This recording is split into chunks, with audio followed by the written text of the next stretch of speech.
The Indo-Pacific is undergoing a dramatic shift, and at its center is the Philippines, a nation now pivotal in the US-China rivalry. Once seen as a quiet archipelago, the Philippines has become a strategic hotspot, drawing the attention of world powers and global media alike. Recent US military deployments have escalated tensions, raising fears of a larger confrontation. American troops and equipment are arriving in greater numbers, signaling a renewed commitment to defending allies and deterring aggression in the region. The South China Sea, a vital artery for global trade, is at stake. Any conflict here could disrupt economies worldwide. Over $3 trillion in goods pass through these waters each year, making stability in this region crucial for both regional and international prosperity. The U.S. is no longer distant. Advanced missile systems and new naval facilities are now on Philippine soil, signaling a deeper alliance. This military buildup is reshaping the security landscape, with the Philippines emerging as a key partner in America's Indo-Pacific strategy. This is a direct response to China's assertive moves, building military outposts and harassing Philippine vessels. The standoff is intensifying, with both sides testing each other's resolve and the risk of miscalculation growing. The Philippines' proximity to Taiwan adds urgency, as Beijing sees U.S. presence as a threat to its ambitions. Any escalation here could have ripple effects, drawing in neighboring countries and potentially igniting a wider regional crisis. These developments are about more than territory. They're about international law, freedom of navigation, and the global balance of power.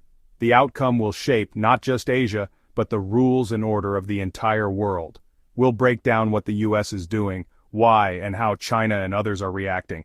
The stakes are high, and every move is being watched by governments, analysts, and ordinary people across the globe. The core question: is this a step toward peace through strength, or a spark for a conflict no one wants? As the world watches, the choices made here could determine the future of the Indo-Pacific and beyond.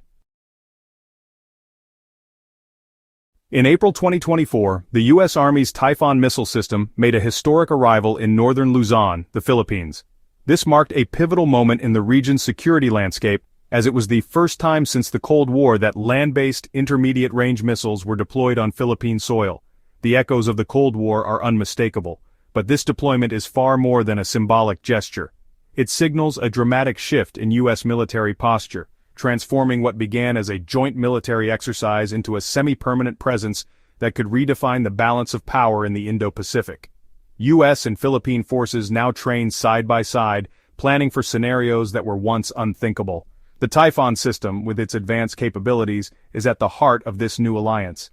Typhoon is a highly mobile launcher, able to fire both SM-6 missiles, which can intercept ships, aircraft, and even incoming missiles, and Tomahawk cruise missiles, renowned for their precision strike capability and impressive range. These weapons give the U.S. and its allies a flexible, rapid response tool for a variety of threats. From Luzon, Tomahawks can reach targets over 1,600 kilometers away, putting key Chinese military installations, airfields, and naval bases within striking distance. This fundamentally alters the strategic equation in the region. The Typhoon's truck-mounted mobility makes it exceptionally difficult to track and target, allowing it to reposition quickly and evade enemy surveillance. In an era of advanced sensors and precision strikes, this agility is a game-changer. Philippine officials emphasize that the deployment is a clear message to Beijing. U.S. and allied firepower can now reach contested maritime zones, raising the cost of any aggressive moves in the South China Sea. This move breaks with decades of precedent. The U.S. withdrew from the INF Treaty in 2019, citing Russian violations and China's unchecked missile buildup, leaving a gap that the Typhoon now fills. The Typhoon's arrival is a direct response to that strategic gap, placing a credible counter-threat right on China's doorstep and forcing Beijing to reconsider its military calculations. It's a bold and calculated move, one that is strategically logical for Washington and Manila but undeniably provocative in the eyes of Beijing. The U.S. is no longer just maintaining a presence in the region, it's actively projecting power, reshaping the security environment and compelling China to rethink its own strategies. For the Philippines, this marks the dawn of a new era of deterrence and partnership with the United States, offering a stronger shield against external threats. For China, it's a red line crossed, a development that will almost certainly provoke a response and heighten tensions in the region. The stakes in the South China Sea have never been higher, and the world is watching to see what happens next. Location is everything in strategy, and northern Luzon offers a commanding vantage over two flashpoints, the South China Sea and Taiwan. From here, U.S. and Philippine forces can target Chinese bases in the Spratly Islands and even reach China's southern coast. This shifts the balance. Philippine ships, once harassed by China, now operate under the protection of a potent missile threat. Luzon's proximity to Taiwan is equally critical. The narrow Luzon Strait is a key route for any Chinese move on the island. With Typhoon in place, the U.S. can threaten Chinese naval movements, making the Philippines a linchpin in Taiwan's defense. This dual-purpose deployment addresses America's two biggest regional challenges with one move. For the Pentagon, it's efficient deterrence. For Beijing, it's encirclement.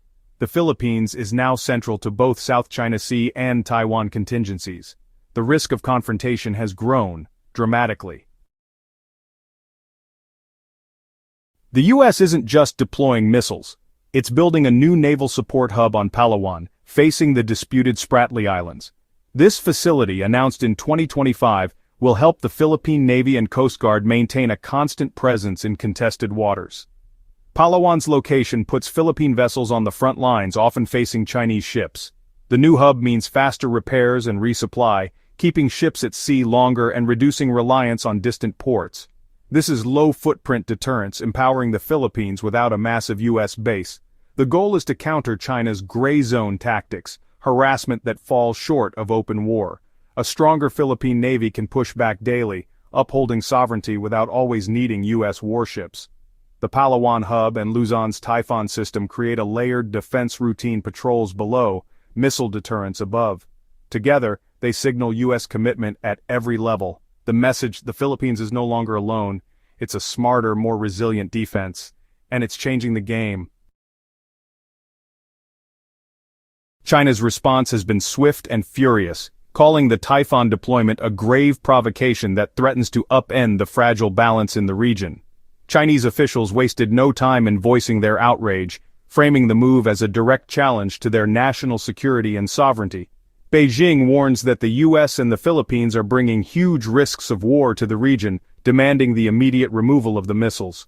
State media amplifies these warnings, painting the deployment as a reckless escalation that could drag the entire Asia-Pacific into conflict. For China, Typhoon is not a defensive system. It's a direct threat, seen as part of a broader U.S. strategy to contain and encircle the country. Analysts in Beijing argue that this is a clear attempt to undermine China's rise and limit its influence in its own backyard. The fact that these missiles can strike deep into the Chinese mainland is seen as intolerable, raising fears among ordinary citizens and officials alike about the possibility of a new arms race. Chinese officials accuse the U.S. of fueling an arms race and destabilizing what they claim was a peaceful region. They warn that such actions will only lead to greater insecurity and mistrust among neighboring countries. Typhoon bypasses China's A2/AD defenses, forcing Beijing to urgently rethink its military plans for both the South China Sea and Taiwan. Military planners are now reassessing their strategies, aware that the balance of power may be shifting. In response, China has ramped up military patrols and large-scale exercises, signaling its own resolve and readiness to defend its interests. These maneuvers are meant to send a clear message to both Washington and Manila. Beijing's message to Southeast Asia is unambiguous. Siding with the U.S. brings instability, not security. Chinese diplomats are working overtime to sway regional opinion and warn of the dangers of foreign intervention. China is pressuring the Philippines diplomatically, trying to isolate Manila and deter others from following suit. Behind closed doors, Chinese envoys are urging restraint and offering incentives to keep the region aligned with Beijing. The region is now a test of loyalties, with countries weighing the risks of aligning with either superpower. The choices made here could shape the future of Asia for years to come. The strategic temperature is rising, and the potential for miscalculation is growing with every new development. The Philippines is under intense scrutiny, caught between powerful rivals and facing pressure from all sides as the world watches closely. The stakes are not just regional, they are global, with the outcome of this standoff likely to reverberate far beyond Asia's shores. Manila isn't just a pawn, it's acting to defend its sovereignty. Years of Chinese harassment in the South China Sea have pushed the Philippines to seek stronger U.S. support. President Marcos Jr. links the Typhoon deployment directly to China's actions, framing it as a defensive necessity. The Philippines insists it has every right to enter alliances and host defensive systems. This marks a sharp turn from previous administrations that courted Beijing. Manila now sees credible deterrence as essential, after diplomacy and legal victories failed to stop Chinese encroachment. The Philippines is also eyeing its own advanced missile systems, aiming for long-term self-reliance. It's a calculated risk, but one Manila believes is vital for its future. The Typhoon deployment's impact has reached Moscow. Russia, siding with China, condemned the U.S. moves and used them to justify resuming its own intermediate-range missile production. This links Indo-Pacific tensions directly to European security, as Russia now claims the right to deploy similar missiles near NATO. By backing China, Russia strengthens their partnership and blames the U.S. for a new global arms race. Regional conflicts are now global, with actions in the Philippines echoing in Europe. The world is dividing into rival blocs. A single missile system in Luzon has become a global flashpoint. U.S. moves in the Philippines are reshaping the Indo-Pacific chessboard. Southeast Asian nations, caught between China's economic pull and U.S. security guarantees, are quietly reassessing their positions. ASEAN's unity is under strain as the Philippines' missile deployment challenges regional neutrality. Some countries lean toward the U.S., others stay silent to avoid angering Beijing. China uses economic leverage to keep neighbors in line. The U.S. builds new alliances to counterbalance. The region is now a patchwork of competing coalitions, with rising risks of miscalculation. The South China Sea is more crowded and militarized than ever. The era of quiet diplomacy is giving way to open, muscular posturing. The Typhoon system and new Naval Hub have set the stage for two futures. One path: stronger deterrence preserves peace, forcing China to reconsider aggression. The other: escalation, as each side's moves are seen as threats, fueling an arms race and raising the risk of conflict.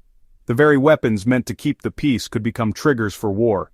The outcome depends on whether diplomacy can keep pace with military posturing. Both the U.S. and China want to avoid direct conflict, but the stakes are higher than ever. The Indo-Pacific is entering a new, more dangerous chapter. The world is watching to see if wisdom and restraint will prevail. The Philippines is now at the heart of a global test. The next moves could shape the future of the region and the world.